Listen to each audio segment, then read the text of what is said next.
ও জেঠিমণি, জেঠুমণি কি যেন বলছিল না? হ্যাঁ শুনলাম তো, কাল থেকে তিনি নাকি দাতাকর্ণ হচ্ছেন। হ্যাঁ হ্যাঁ দেখেছো বলু, উনি নাকি এমনিতে ছোট কথা কানে নেন না, এই কথাটা ঠিক কানে গেছে। হ্যাঁ কথায় বলে বাঁশ কেন ঝাড়ে, এসো মোর ঘাড়ে। ও দাদা, দেখছি এখানে এসে তুমি একবারে দিলদরিয়া হয়ে গেছো, তোমার আচরণ হয়ে গেছে লাল সাহেবদের মতো।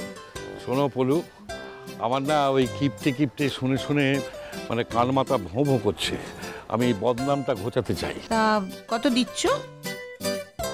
এই যে দাদা তো দিদিভাইকে দিচ্ছে, তুমি দেবে না?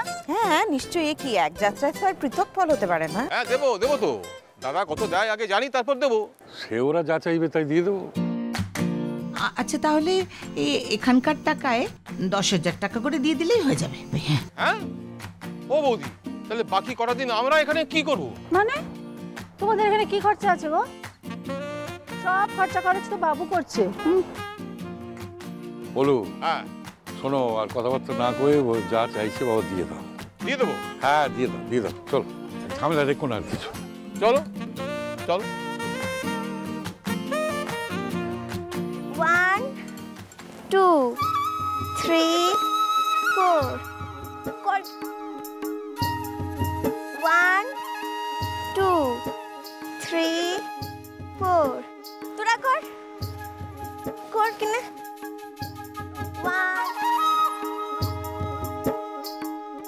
1 কর কিনে।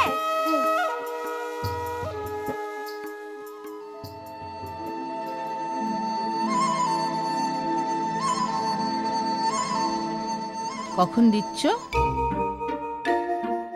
ওই যখন চাইবে তখনই দেবো, কিন্তু একটা শর্ত আছে। হ্যাঁ দাদা, বেশ একটা মানে কঠিন কঠিন শর্ত দাও তো। দিস ইজ ভেরি আনফেয়ার মেজকামণি, বলতে হলে এমনি বলো, না হলে বলো না। সাজবাতি তুমি তো জানো এই পৃথিবীতে এমনি এমনি কিছু পাওয়া যায় না। কি শর্ত শুনি? শর্তটা একবার বলো শুনি। শর্তটা কিছুই না, তোমরা যখন বাজার করতে যাবে এখানকার এই মেয়েগুলোকে দেখছো তো যেরকম শার্ট প্যান্টুল পরে যাচ্ছে, এরকম শার্ট প্যান্টুল পরে যেতে হবে, কোনো গাইড থাকবে না, নিজেরা যাবে নিজেরা কিনবে, তারপর আমরা যেখানে আমাদের সঙ্গে দেখা করতে বলবো সেখানে তোমাদের নিজেদের চলে যেতে হবে। রাজি? রাজি রাজি। হ্যাঁ রাজি, তোমরা প্যান্ট শার্ট। উমা দেখো বেশ সর্প, পয়সা রোজগার করার জন্য মানুষকে কি না কি করতে হয়, এ তো নিয়ে নাও শর্তটা নিয়ে নাও জেঠিমণি, তাহলে খুব সুবিধা হয় গো। কাল থেকে আমিও এই শাড়ি টাড়ি পরে আর পারছি না, কাল থেকে আমিও প্যান্ট শার্ট পরতে। কিন্তু তোমরা কি করবে? তোমাদের তো কিছুই নেই। ওই তো যাদের আছে ওদেরগুলো নিয়ে আমরা পরবো, কি আছে।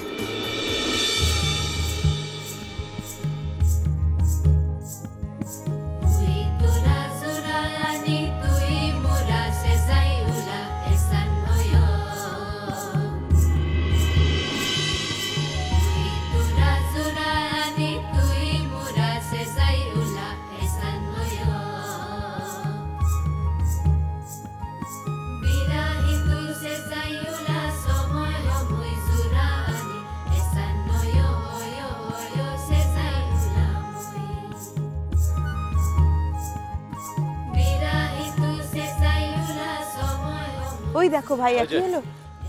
তোমরা জানো বাহার কাণ্ড কি? কেন রে, কি হয়েছে? আরে কি করেনি দেখবে, চলো। আবার কোনো অনর্থ করলো নাকি? আরে হাসছো কেন, বলো। কি করেছে? জানতে চাও তো? হ্যাঁ চলো দেখবে, এসো দেখবে। কি করেছে? কিছু একটা কাণ্ড ঘটেছে। বড় দাদা বাবু দেখ কিনে এই হংকং শহরটাতে মুমার পলাশ বলে রংটা লাগাই দিলাম। খুব ভালো করেছিস। এই লাচটা মুরা আনন্দতে লাচি রে, তার সঙ্গে একটু হারিয়াটা ঢকঢকাইন খাইলি, তারপর তে যেমনটা লাচি না কি বলবো। আস্তে আস্তে আস্তে পড়ে যাবে, দাঁড়া।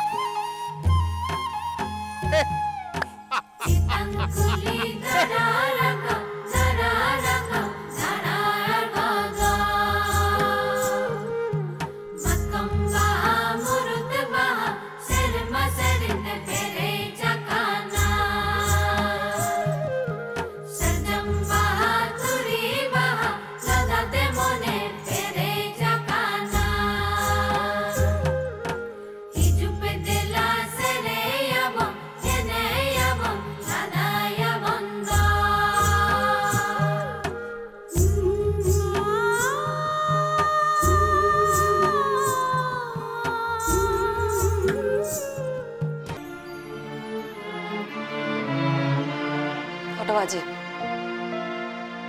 দেখেছো কটা বাজে? তোমরা কি ভাবছো? হ্যাঁ, আমি বুঝতে পারছি না। তোমার সকলের কনস্পিরেসি এটা। ইচ্ছে করে প্রভুদের সাথে রিঙ্কাকে পাঠিয়ে দিয়েছো। হ্যাঁ, আমাকে জব্দ করছো তো? না না না, আমাকে জব্দ করছো তো। ওকে পাঠিয়েছো তো? কেন পাঠালে?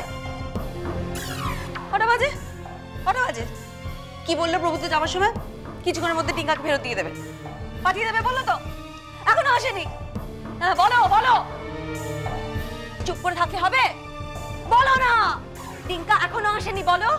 নীলু প্লিজ এভাবে এক্সাইটেড হয়েও না, এতটা এক্সাইটেড হবার মতো কিছু হয়নি। এখন দেখো লুক 9:45 বাজে, এখনো 10টাও বাজেনি। একটা দূরত্ব থেকে আসবে মানুষ, তাকে একটা সময় দিতে হবে তো। ছাড়ো এসব কথা, ছাড়ো। আমি জানি টিঙ্কা ফিরবে না। আমি জানি প্রভু তো টিঙ্কাকে নিয়ে গেছে ওর মায়ের কাছে, ভাবছে ওর কাছে নিয়ে গেছে, আমিও চলে যাবো সুরসুর করে। আর এটা ভাবাতে না তোমরা সবাই হেল্প করেছো। তোমরা কি বলো তো? তোমরা যদি এরকম ভেবে থাকো, ভুল ভেবেছো। ইন দ্যাট কেস আমি বলি যে আমি ওর কাছে ফিরে যাবো না। যে সম্পর্ক থেকে আমি বেরিয়ে এসেছি, I will not go back there and that's about it. আমি যাবো না ওখানে ফিরে। হয়েছে? তাছাড়া নীলু, তুমি বারবার কেন আমাদের দিকে পয়েন্ট আউট করছো বলো তো? আচ্ছা কি আশ্চর্য, আমরা কেন বলবো তোমার বাচ্চাকে নিয়ে যাওয়ার কথা? তার বাচ্চা, তার নিজের বাচ্চার সম্পর্কে যদি কোনো প্ল্যান প্রোগ্রাম থাকে, তবে কি আমরা বলবো তবে সে করবে? এত আর্গু করতে যাচ্ছ কেন দোয়েল? মায়ের মন দিয়ে মায়ের মনটাকে বোঝার চেষ্টা করো। নীলু প্রত্যেকদিন অফিস থেকে এসে তার বাচ্চাটাকে নিয়ে নাড়াচাড়া করে, তার সঙ্গে সময় স্পেন্ড করে। আজকে পাচ্ছে না, ফাঁকা লাগছে, সেটা বোঝার চেষ্টা করো। আপনি ভালো মানুষ তো আঙ্কেল, সেটা কিন্তু ও বুঝবে না। আসলে কোনো কিছু বোঝার অবস্থাতেই তো নেই। আর কি জানেন তো, যখন কোনো মানুষ নিচে নামতে শুরু করে, তখন আপনি ওকে যত শক্ত করেই ধরুন, যতই আটকানোর চেষ্টা করুন, সে কিন্তু নিচে নামবেই। আপনি তাকে আটকাতে পারবেন না কিছুতেই। কেউ তোমাকে ইনভিটেশন কার্ড দিয়েছে নাকি কথা বলার জন্য? বলো তো, সব ব্যাপারে কথা বলতে হবে? বড় বড় কথা খালি তোমার। কেন নিজের চরকায় তেল দিতে পারো না তুমি? আমার সব ব্যাপারে তোমাকে সারা জীবন কথা বলতে হবে? অনেক বছর তো বিয়ে হয়েছে, বাপের বাড়ি পড়ে থাকতে। বড় কথা, তোমার অসভ্যতা আমি না আমরা সবাই সহ্য করেছি, দিনের পর দিন সহ্য করেছি, ভেবেটা ভুলে গেছি, সব মনে আছে। দরদ উতলে পড়ছে। আমার মনে আছে 9 মাসে 6 মাসে যখন বৌদের সাথে এখানে আসতাম, তোমার কি ব্যবহার ছিল আমার মনে আছে। মাকে আমি এমন কিছু বলেছিলাম যে রূপুর যখন সহ্য হয় না আমাদের, প্লিজ আমাদের ডেকো না। তখন আমি আর প্রভু তো ভালো ছিলাম, সুখে ছিলাম, তোমার সহ্য হতো না। আমি জানি তোমার সহ্য হতো না। এমনকি আমাদের যখন বাচ্চা হলো, যখন ডিঙ্কা হলো, তুমি কেঁদে ভাসিয়ে দিয়েছিলে, আমি এও জানি। এখন বড় বড় কথা, হ্যাঁ, তোমাদের সকলের বড় বড় কথা। তো কি বলতে চাইছিস তুই? যে আমার জন্য তোর আর প্রবুদ্ধদার সংসার ভেঙেছে, তাই বলতে? আমি কিছু বলছি না, আমি কিচ্ছু বলছি না। আমি বলছি দয়া করে আমার ব্যাপারে তোমরা মাথা ঘামিও না, প্লিজ। তোমরা প্লিজ মাথা ঘামিও না। মিষ্টি কুটু মিষ্টি কুটু মিষ্টি কুটু।